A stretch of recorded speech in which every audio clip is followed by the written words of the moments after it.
सवाल ये है कि अगर जब ये समाअत शुरू हो जाएगी 18वीं तरमीम के खिलाफ जो दरख्वास्तें आई हैं और अगर सुप्रीम कोर्ट जो है वो 18वीं तरमीम को कलअदम करार देती है तो जो सियासी जमातें हैं जिन्होंने मुत्तफ़क़ा तौर पर 18वीं तरमीम को पास किया, जिसको कहा जाता है कि तारीखी ये मौका था, उनका रद्द-ए-अमल क्या होगा? अगर वो रद्द-ए-अमल में सख्ती नजर आई तो ये एक बहरान पैदा होगा। हमने आज क्या किया कि प्रोग्राम की तैयारी करते हुए हमने ये चाहा कि हम जो इस वक्त तक जो पार्टी पोजीशंस हैं जमातों की इस हवाले से वो क्या हैं वो जरा आपके सामने रखें, ताकि उसकी रोशनी में हम ये समझना हमारे लिए कदरे बेहतर हो कि अगर ऐसी बुरहानी कैफियत होती है तो पॉलिटिकल पार्टीज जो हैं क्या वो अपनी जो उन्होंने तारीखी तरमीम पास की है उस पर सॉलिडली खड़ी होंगी या फिर कुछ लचक का मुजाहरा करेंगी। पहला, मुस्लिम लीग नून शाह साहब, जफर अली शाह साहब बात कर रहे थे कि पार्टी पोजीशन क्या है। एहसन इकबाल साहब जो उनके सेक्रेटरी इंफॉर्मेशन भी हैं, उन्होंने आज ये मीडिया को कहा है, लिखा है कि अगर पार्लियामेंट और अदलिया के दरमियान तसादम हुआ तो ये बड़ी तबाही होगी। जिन लोगों ने 18वीं तरमीम को चैलेंज किया है वो इस लड़ाई के नताइज से वाकिफ नहीं। तकनीकी एतबार से तशरीह करना सुप्रीम कोर्ट का हक है, लेकिन हम उम्मीद करते हैं कि जायजा लेने के दौरान सुप्रीम कोर्ट इस बात को मद्देनजर रखेगी कि यह तरमीम मुत्तफ़िका तौर पर मंजूर की गई है। अगर अदलिया ने 18वीं तरमीम की कुछ शिकों को मुस्तरद कर दिया तो पार्टी लीडरशिप उस वक्त सूरत हाल का जायजा लेकर पॉलिसी का फैसला करेगी। यानी कि क्लियरली को बात नहीं कर रहे। PMLQ ने कल प्रेस कॉन्फ्रेंस की, उनका मौकफ ये है, जरा देखिए। वो ये कहते हैं कि सुप्रीम कोर्ट आइन की रूह से मनाफी कवानीन को कलअदम करार दे सकती है। अगर पार्लियामेंट को कानून साजी का हक हासिल है तो सुप्रीम कोर्ट को भी ये हक हासिल है कि वो आइन पर नजरसानी और तशरीह करे। MQM से हमने आज पूछा, MQM का जवाब क्या था, ये देखिए। उन्होंने कहा अदालती मामला है, फिलहाल कुछ नहीं कह सकते। ANP से पूछा तो उन्होंने जवाब दिया अदालती मामला है, फिलहाल कुछ नहीं कह सकते।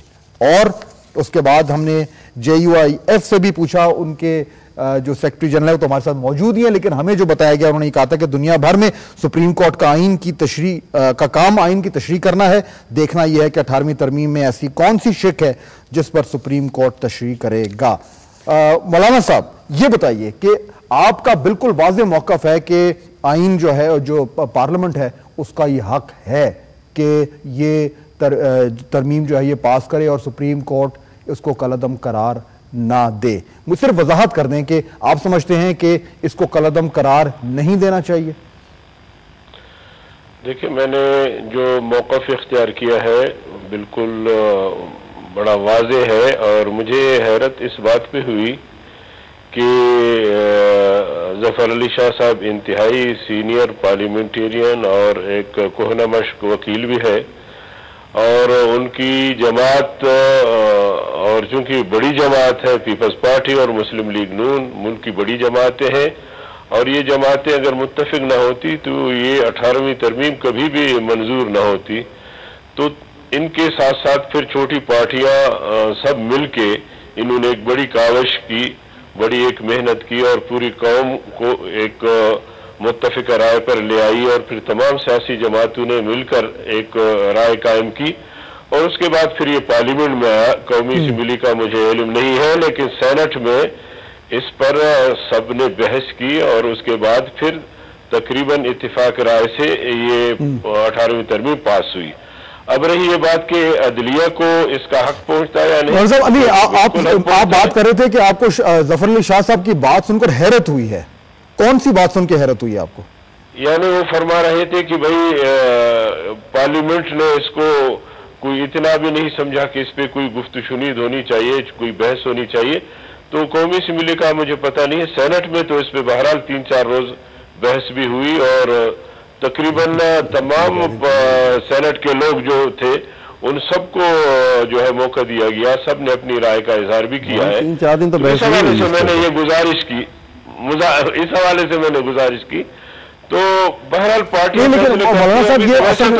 मसला ये मेरी एक बात वैसे ये कह रहा हूँ कि शाह साहब की पार्टी थोड़ी फंस गई है, नून लीग फंस गई है। मसला ये हुआ है कि वो अदलिया तो फिर मैं क्या कर सकता हूं? नहीं, शाह साहब जो बात कर रहे हैं इनकी पार्टी पोजीशन नहीं है। अब मुस्लिम लीग नून को ये समझ नहीं आ रही कि वो अदलिया का साथ नहीं या पार्लियामेंट का मसला, ये कंफ्यूजन ये है असल में। साहब ने जो सच्ची सी बात की है उसको आप क्यों लेते हैं पार्टी लाइन है या नहीं? अदलिया की आज़ादी और उसकी खुद मुख्तारी पे हम यकीन रखते हैं। अदलिया की आज़ादी के लिए हम सब पार्टियों ने मिलकर जद्दोजहद की। अदलिया को बिल्कुल हक पहुंचता है कहीं से अगर कोई दरखास्त आ जाए उसकी समाअत करे, लेकिन जितने भी मुल्क में इश्यूज हैं वो सारे अदलिया के सामने भी है और अदलिया कोई मुल्क से अलग कोई चीज नहीं है। जो भी हालात हैं उससे अदलिया भी मुतासिर हो रही है, मुकम्मिला भी मुतासिर हो रही है, मुंतजिबा भी मुतासिर हो रही है, 18 करोड़ अवाम मुतासिर हो रहे हैं। तो इस हवाले से मैं समझता हूं कि हर इदारे को अपने दायरे में रहकर एक अच्छी हिकमत अमली और कौमी और मुल्की मफाद में कोई राय कायम करनी चाहिए।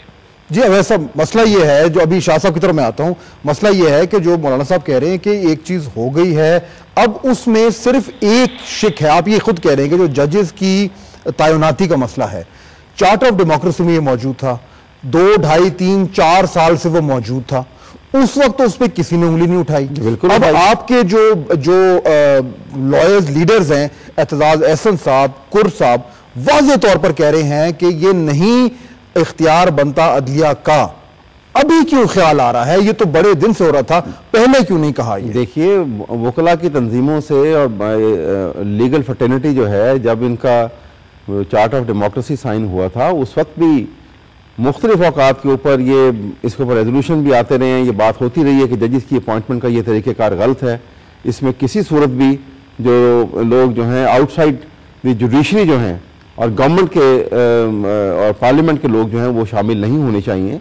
और ये एक तरीक़ेकार देखिए बड़ा वैसे भी सही है। आप देखिए, आप महसूस कीजिए, चीफ आर्मी स्टाफ की अपॉइंटमेंट होनी होती है, तो क्या उसमें ऐसा होता है कि आप उसमें से बाबडा डिपार्टमेंट की भी या पार्लियामेंट की कमेटी आके वो डिसाइड करती है उसको? चीफ आर्मी स्टाफ की उनकी जो है आर्मी बोर्ड बैठता है और वहां पे उसका फैसला होता है। ठीक है। इसी तरह से जो बात एक और बड़ी मेरे ख्याल में यहाँ पे बहुत मुनासिब है जो बात मुझे करनी चाहिए, शाह साहब ने भी बात की, बड़ी अच्छी बात की कि इतना अहम मसला और इसमें कोई डिबेट नहीं किया गया। और पार्लियामानी कमेटी ये कमेटी थी, जो आईनी कमेटी थी जिसने ये अमेंडमेंट का सारा बिल जो है इसका ड्राफ्ट तैयार किया, वो मंथ्स टुगेदर वो बैठ कर तैयार करते रहे और उन्हें आपस में ओथ लिया। ठीक है, ये आपका पॉइंट है, ये पॉइंट है कि उन्होंने बहुत जल्दी जो इसको पास कर दिया। नेशनलिस्ट होने के नाते बहुत जरूरी था कि देखिए आइन में तरमीम क्यों की जाती है, चेंजिंग रिक्वायरमेंट ऑफ सोसाइटी जो है उसके लिए आप महसूस करते हैं कि आइन में कमी रह गई है, अब हालात बदल गए हैं, उसमें फलां चीज की तब्दीली आनी चाहिए।